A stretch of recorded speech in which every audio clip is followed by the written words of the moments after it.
So, you're ready to build a sheet in Smartsheet. But how do you define and manage the information that goes into it? Good news is our sheets have columns with unique properties that make it easier to define those details and manage your work. The way you set up your columns impacts more than your sheet. It'll impact reports, automation rules, dashboards, and more. Let's review all the types of columns you can use to power your sheets and how to change the properties of your columns. Though before you ask, yep, you must be an admin to fully manage, control, and move columns around. First up is the primary column, which is the foundational column in any sheet. It's for key information. For example, my sheet is for tracking tasks, so I'll call the primary column Task Name to keep it simple.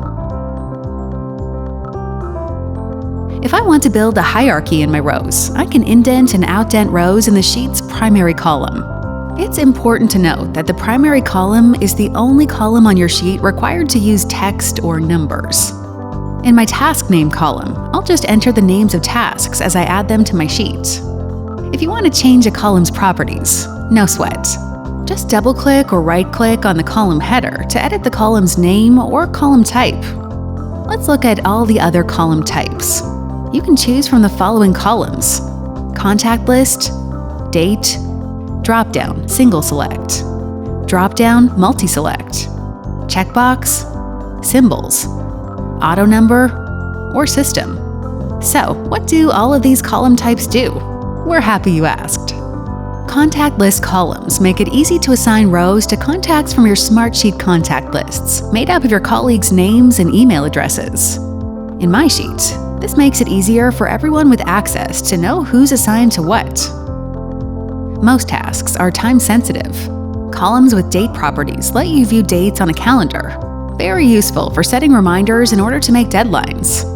For this project, I need a more in-depth timeline, so I'm going to set up start and end dates in 2 columns to view the work as a Gantt chart. This helps keep my team on track to complete key milestones.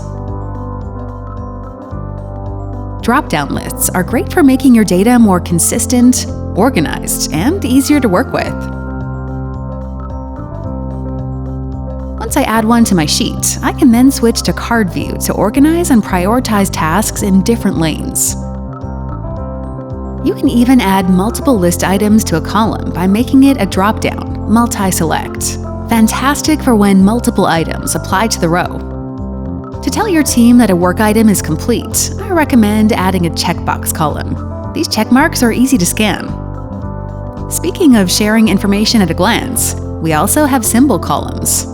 You can pick from our library of symbol sets to report on status, flag urgent items, or star your favorites.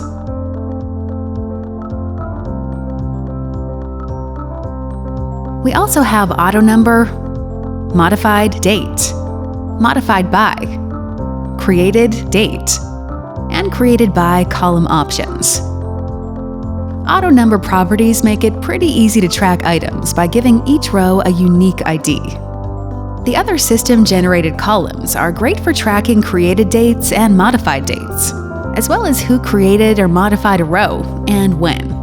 Like I mentioned earlier, you have to be the owner or admin of the sheet to fully manage its columns.